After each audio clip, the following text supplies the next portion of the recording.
In this episode of Health Supplement Business Mastery, we're going to be talking about the target audience for your supplements. You're going to learn who are these people that are actually taking dietary supplements, who's buying them, why they're buying them, and how they decide what supplements to take. You're also going to have an opportunity to be a guest on the show, and I'm going to let you know about an upcoming training that I'm going to be doing and how you can be a part of that. Welcome to Health Business Mastery, the Creative Thirst podcast. I'm your host, Bobby Hewitt. So when you're starting your supplement brand, it's really important to know your target audience. Without a specific target audience, knowing who you're going to sell to, you're likely going to have less chance of succeeding. And without a specific niche, it's very difficult to gain any traction with your brand. So who is the target audience for supplements in general? Well, there are a variety of different audiences for supplements. About 57% of Americans take some kind of dietary supplement. The largest market for supplements is people over 60 years of age who are looking to increase their overall level of health, or they're looking to prevent some sort of disease. There are other large niches that exist in the supplement space. Some of them are the vegan space. Others are sports nutrition enthusiasts. There's hundreds of different niches for the supplement space.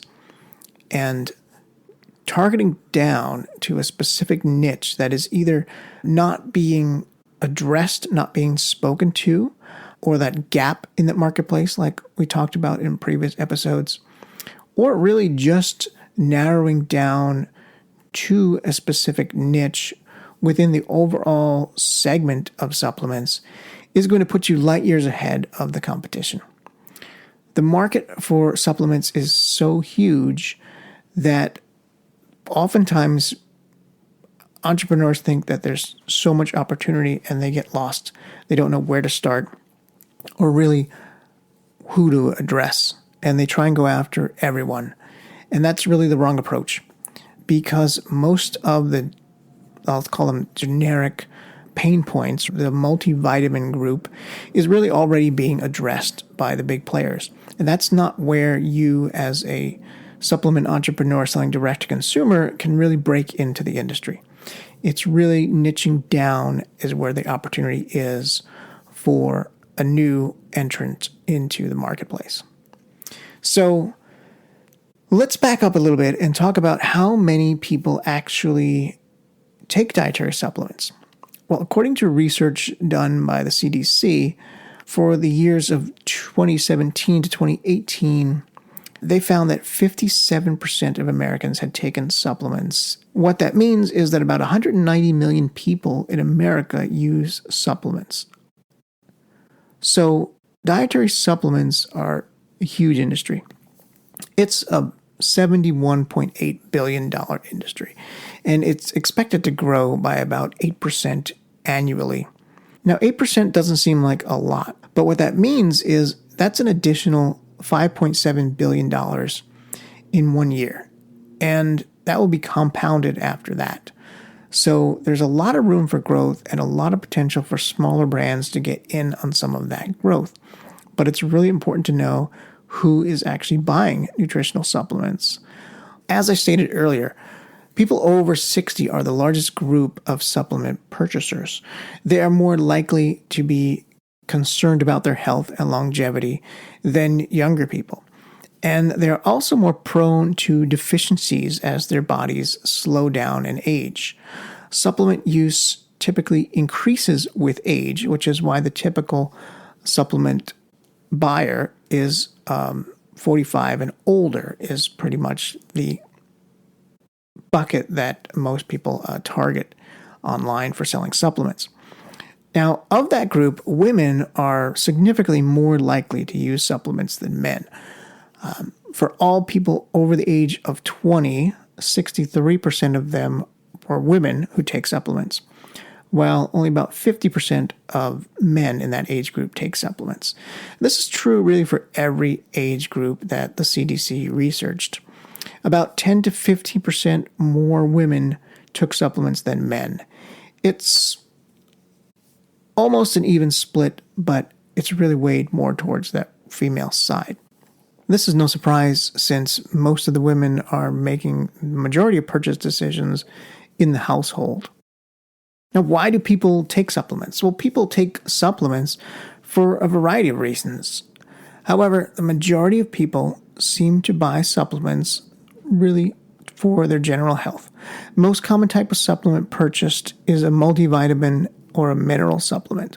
Now, these are extremely common, and many people who purchase specialty supplements are also taking a multivitamin. These are super simple ways to make sure that you're getting everything your body needs, which is why most people take them. And the majority of the multivitamin supplements are purchased either at the store, the drugstore, the supermarket, or Amazon. Now, entering the market at a multivitamin supplement is not something I advise. Even something as common as vitamin D or omega-3 are very common supplements. There's nothing really special about them that you can really add to your marketing, which is really the key to selling supplements online direct to consumer. Many people are taking them to improve their health, right? Despite that they're only a little more than 20% of people taking these vitamins that actually have dietary deficiencies. They still feel and believe that they're doing something healthy for themselves, which it comes back to the aspect of belief, which I talk a lot about in previous episodes of this podcast. And anytime you have belief come into a purchase decision like a supplement, it really changes how people buy them and why they're taking them. If you can understand the core principles, the core reasons why people are taking supplements, then you can market to those people better, and you can help them by providing the supplement that actually works that you're selling to them. But like I said earlier, I would not approach the market with a multivitamin. I would approach the market with something much more specific, much more targeted. Let's take a look at bone health, for example. That's a major concern for women, and one of the most common reasons for taking dietary supplements among women are that they are more likely to develop osteoporosis, making bone health an important factor for them. And calcium and vitamin D is one of the many vitamins, including trace minerals, that you should take in order to ward off or counter off that deficiency or that health problem. Again, if you look at that bone health, osteoporosis, and compare it against a multivitamin, it's much more specific than a multivitamin. A multivitamin is really not solving a specific problem like bone health, calcium, and the others we talked about, right? So you can put together a nice formulation for bone health to prevent osteoporosis for women that is much more niche and solves a more narrow pain point than a multivitamin that also contains those same ingredients. Getting niche really is the key. It's in the niche groups where the opportunity is for a direct-to-consumer supplement entrepreneur. And it's really understanding the reasons why they're taking supplements. So another big reason people take supplements is for energy and weight loss. So this involves people trying to lose weight or really maintain their body weight, as well as people trying to find an easy source of energy throughout their day who maybe don't want to take coffee or are getting too jittery on caffeine, or they recently learned that caffeine may be not as good for them as they thought. So American adults are prone to getting too little sleep, living fairly sedentary lifestyles, and overeating. Now, all of which are reasons why they might take a supplement. Each one of those areas, energy, weight loss, even focus, are three sub-niches within the supplement space. which you can go after and target. And again, those sub-niches have a higher pain point. They have a higher pain point. They have a reason that people are looking to take this supplement. It goes slightly beyond belief at this point. Belief is still a factor because the element of belief is important to taking a supplement, but it's for a very specific problem that they're looking to solve or a specific future problem. So in the case of bone health, that is a future problem that they're looking to ward off. It is really a wellness management. And taking that on a consistent basis is their belief that is going to help them in the long term to not deal with that problem in the future. And it's the same thing with sleep and energy. These are really high pain points that they can't get from a multivitamin that are more specific, that are sub-niche down that they're looking to solve. Yes, there are larger sub-niches out there. For example, people from the ages of 20 to 40 who really just want to improve their overall fitness. There are many supplements in this niche, from pre-workouts to muscle gain supplements. They're all over the place. There's tons of niches. This category of overall improvement wants to achieve their fitness goals, and they're often looking to enhance the performance throughout their workout. That's a very different market than the 60-year-old market or the 45-year-old market with osteoporosis or who wants to fend off osteoporosis. Another key niche that's growing is the botanical supplement space. Botanical supplements are expected to continue to see big growth as the vegan and plant-based diets become more popular. They're already popular, and I don't see any slowing down in that area. There are a variety of reasons that people choose a non-meat diet, everything from moral objections to animal consumption to really health and climate concerns. But whatever the reasons, vegan diets can be difficult to master, and they often leave people with certain deficiencies when you remove meat. So most vegans are forced to use supplements while partaking in their chosen diet as a result. This opens up an opportunity and an area in the marketplace to fill.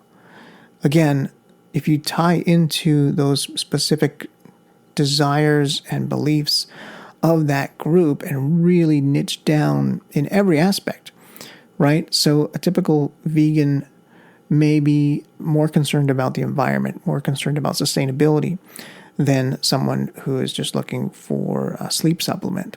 So if you lean into that and you produce your supplement in a biodecompostable bottle and you really give back to the environment, those are things that can help stand apart in the niche and really serve that niche better.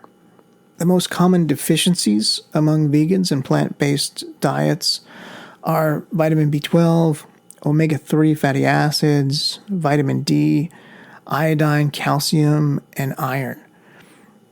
There's a big growth opportunity to create brands selling these types of supplements as plant-based diets gain popularity and really to support them as a group. However, these common vitamins are opportunities best left for larger vitamin brands that have a brick and mortar presence or online Amazon or Walmart storefront. A more unique formulation or a sub-niche problem within that vegan space will do way better than just a generic vitamin B12. Narrowing down sort of even further into another niche is really another sub-niche of a problem. Everything approaches from a problem perspective. Supplements are really solving a problem. And another problem that is a nice, strong niche is heart health and brain health.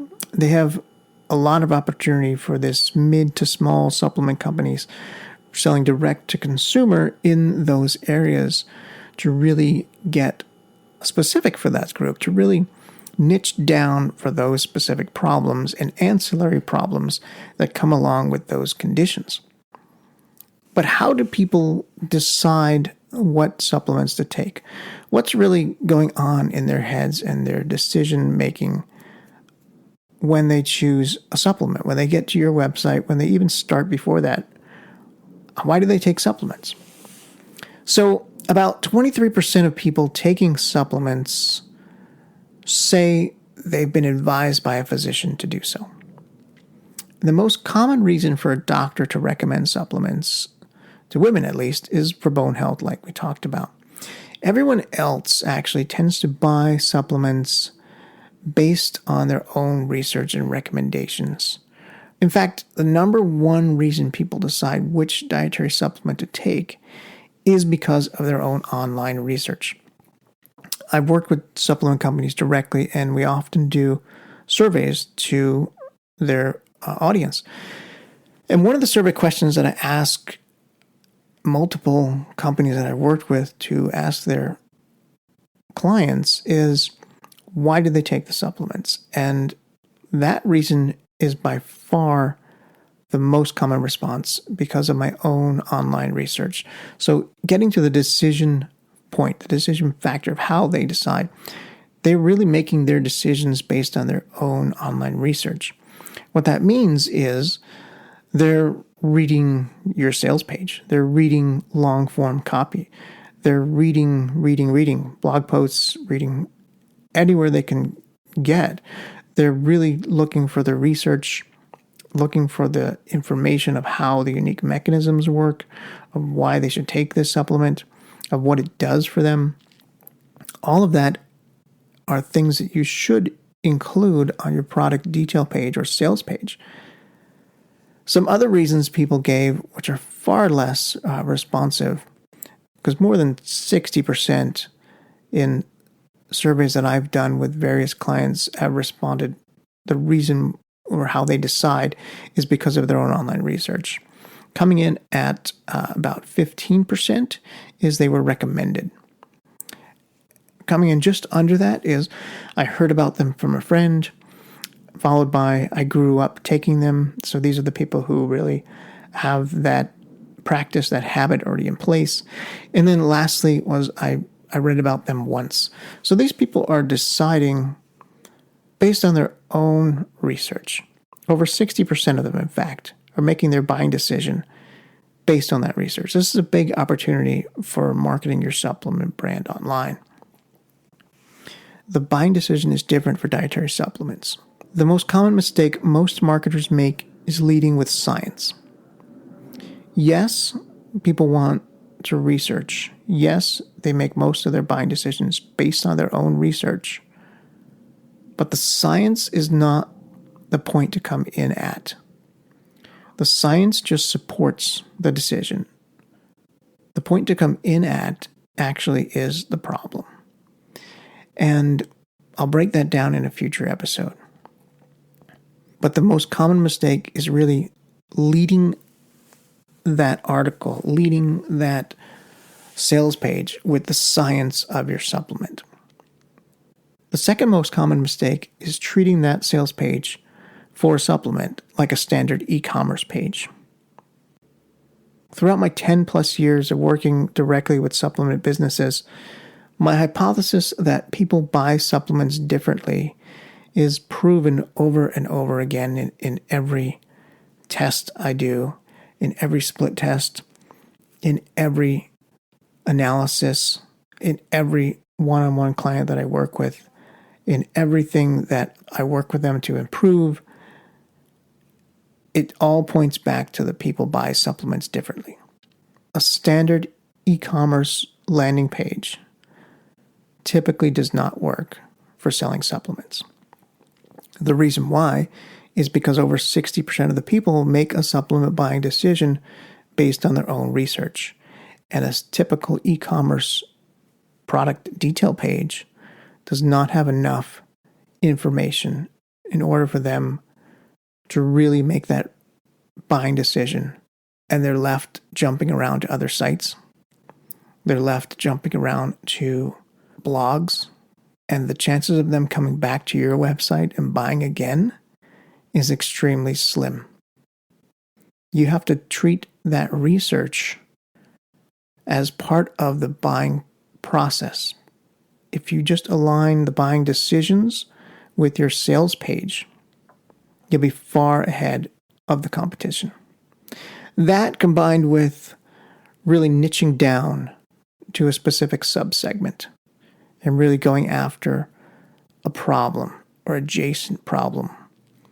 Typically, health problems come with other health problems.